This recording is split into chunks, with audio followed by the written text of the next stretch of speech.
bendición sea sobre tus hijos, sobre sus familias, sobre sus vidas físicas, emocionales y espirituales, Señor. La gloria tuya sea sobre ellos, Señor. Ese llenura de tu Espíritu Santo, Señor amado, les ministre de tal manera, Señor amado, que ellos puedan disfrutar la libertad con que tú les hiciste libres, Señor. Esta mañana, Señor, ponemos delante de ti cada situación, cada necesidad, cada reto, aún, Señor, esta madre que está allí esperando un milagro de parte tuya, Señor. Nosotros no podemos hacer nada. Nosotros no podemos decir nada. Yo no conozco nada, Señor. Solo a ti, el Dios verdadero, el Dios de milagros, el Dios de sanidades, el Dios de oportunidades, el Dios de misericordia. Así que, Señor, mientras te alabamos, te adoramos, te buscamos, glorifícate, por favor. Es nuestro deseo, pero, Señor, hágase tu voluntad siempre primero que la nuestra, Señor. Glorifícate en todo lo que tú quieras glorificarte en el nombre glorioso de Jesús.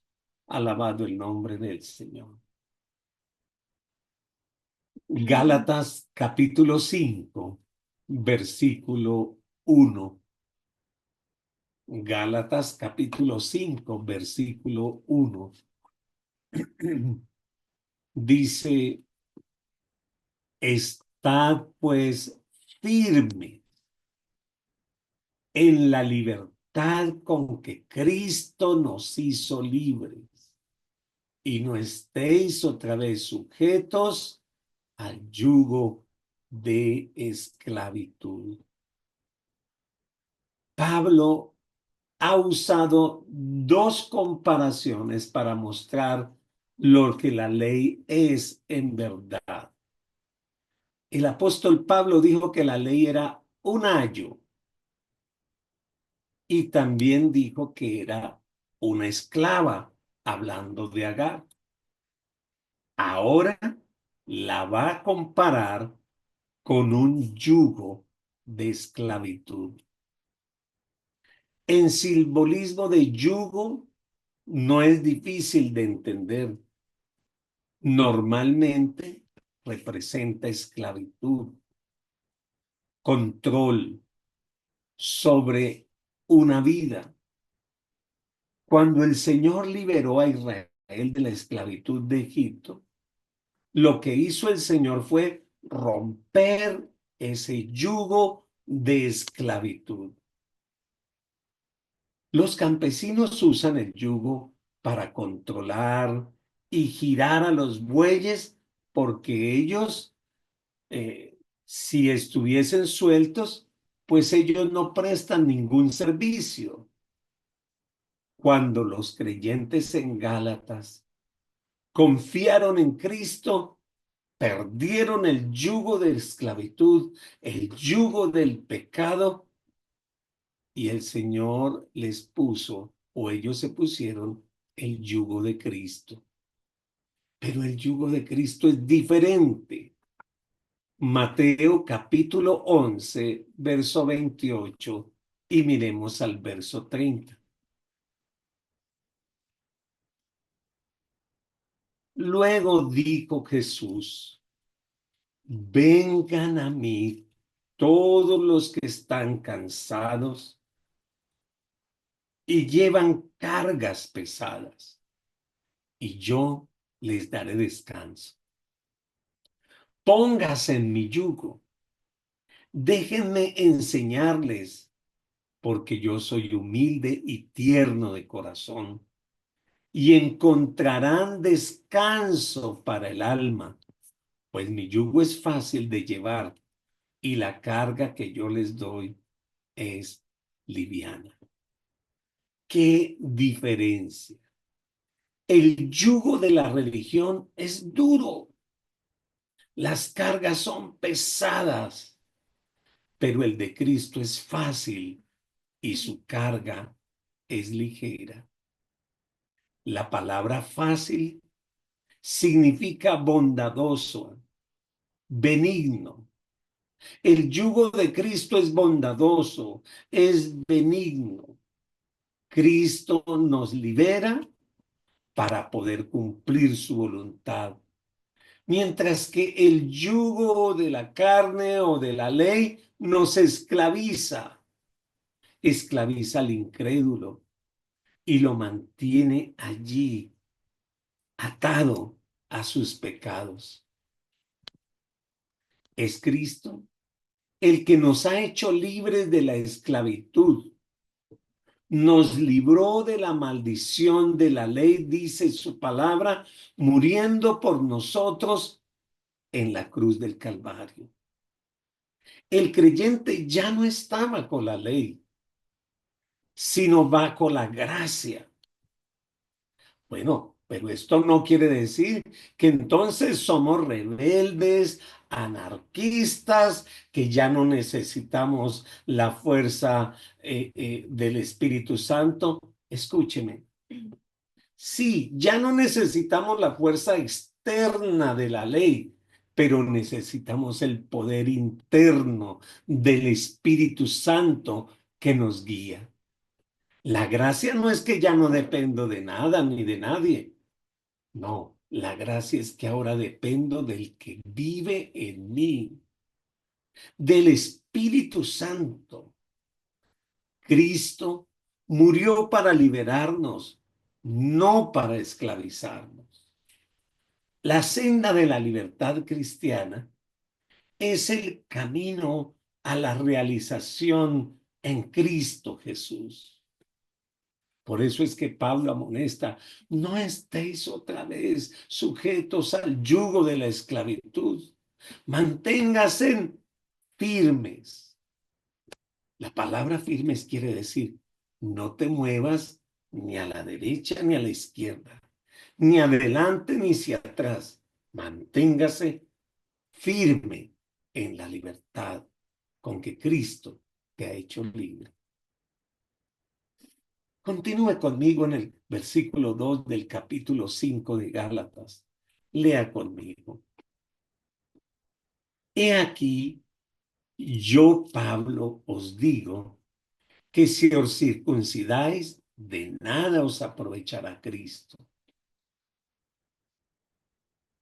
Otra vez testifico a todo hombre que se circuncida, que está obligado a guardar toda la ley.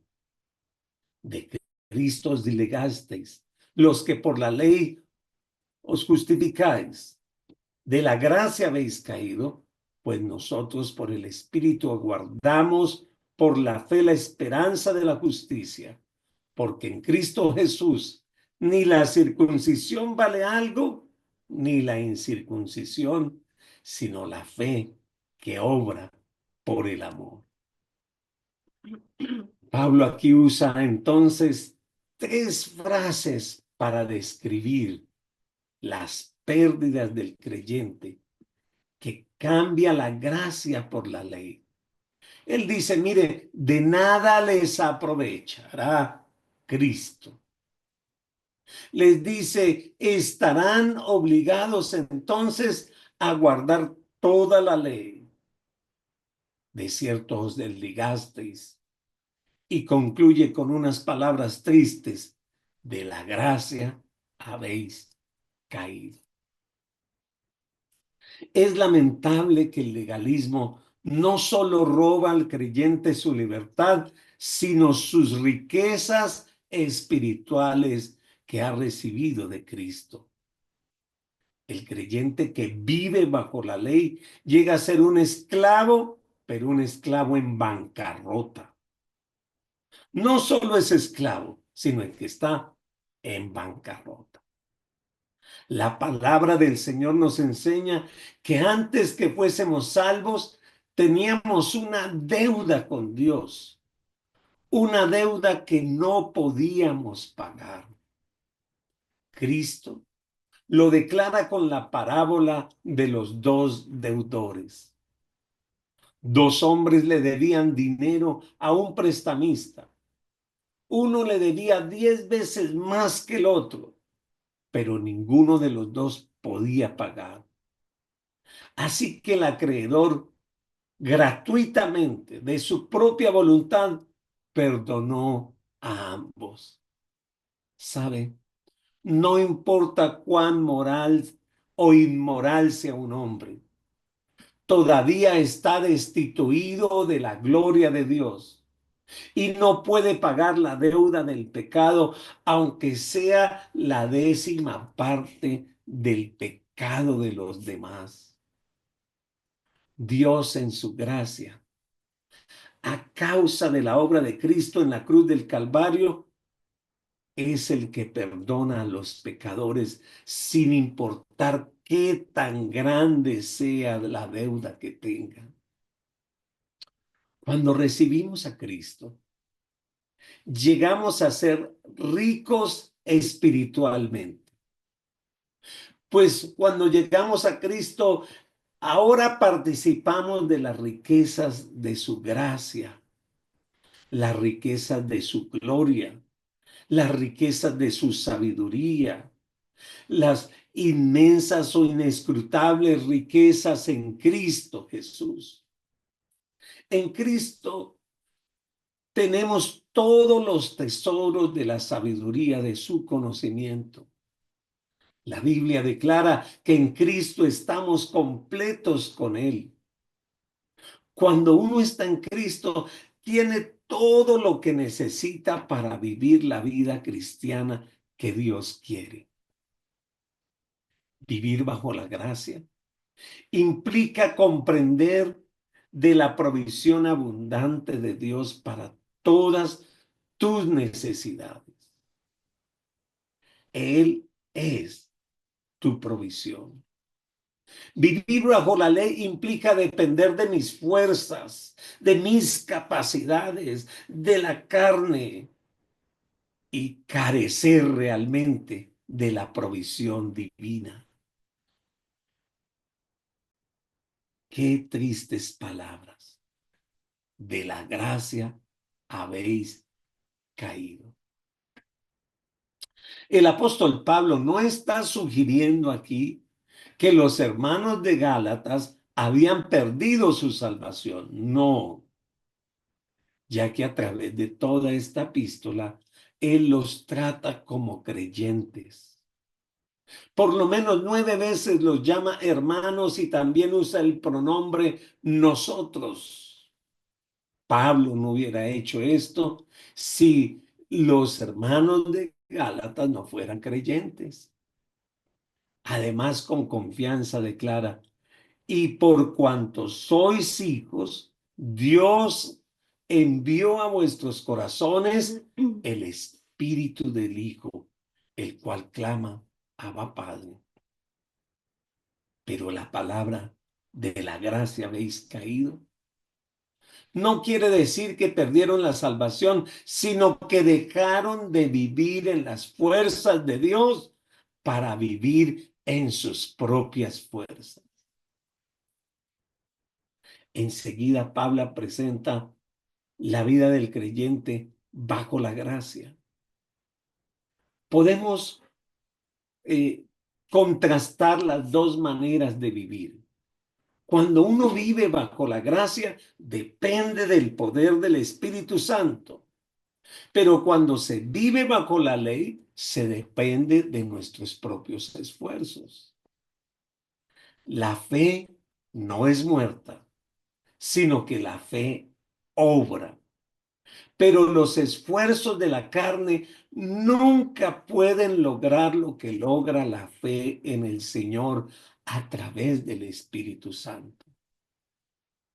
La fe obra por el amor, y el amor hacia Dios y el amor hacia los demás. Pero lamentablemente la carne no produce amor. ¿Sabe qué produce la carne? Produce egoísmo, comparación, celos, rivalidades. Cuando el creyente anda por la fe, dependiendo del Espíritu de Dios, vive bajo la gracia de Dios y todas sus necesidades son suplidas por Dios. Disfruta de todas las riquezas de la gracia y siempre aguarda una esperanza: el día de Cristo, el día que Él regrese. Seremos semejantes a Él en justicia perfecta. Vuelva por favor a Gálatas capítulo 5 y mire por favor el versículo 7. Ahí a Pablo, para no leerlo todo, se los voy a decir así. Pablo le gustaba ilustrar acerca del atletismo y el uso a menudo en sus cartas habla del atletismo. ¿Por qué? Porque la iglesia de Gálatas estaba muy familiarizada con los Juegos Olímpicos, así como las competencias atléticas griegas, que siempre iban a incluir carreras.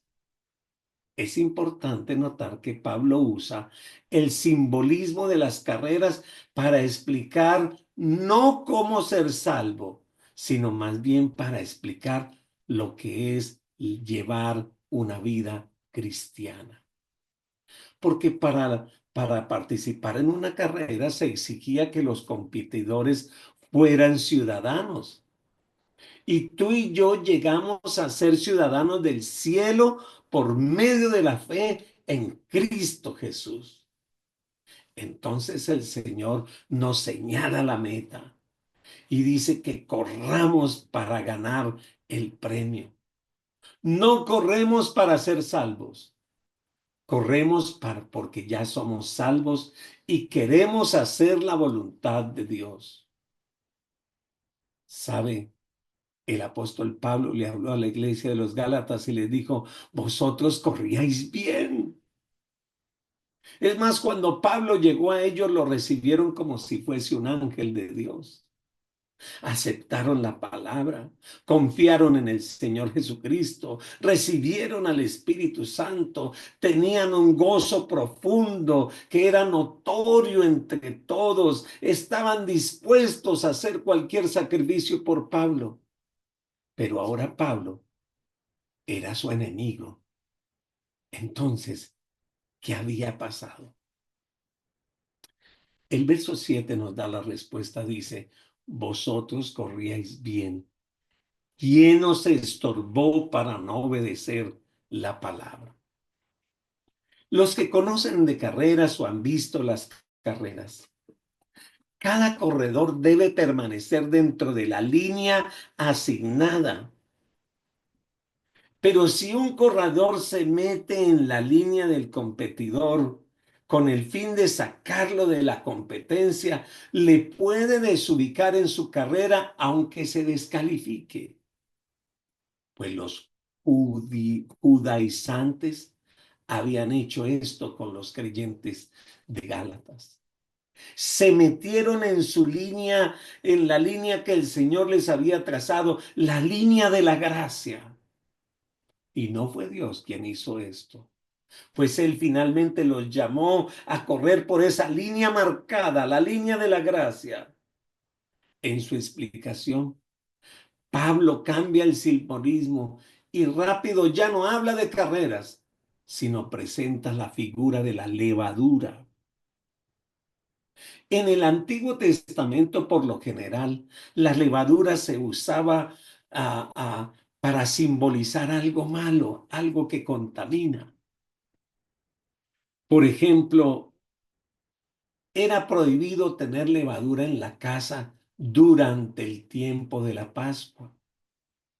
A los que adoraban no se les permitía que mezclaran levadura con los sacrificios, aunque algunas veces habían algunas excepciones.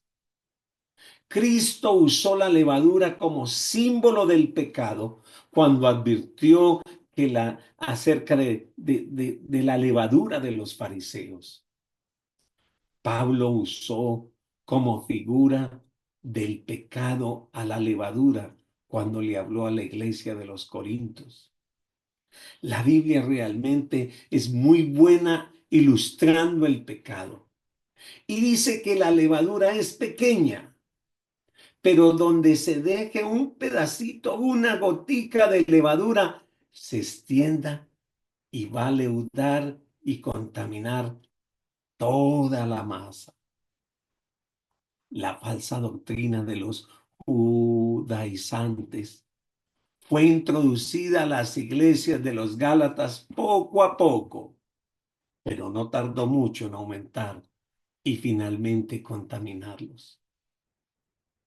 El espíritu del legalismo no llega a dominar una iglesia o la vida de una persona de repente, o las obras de la carne.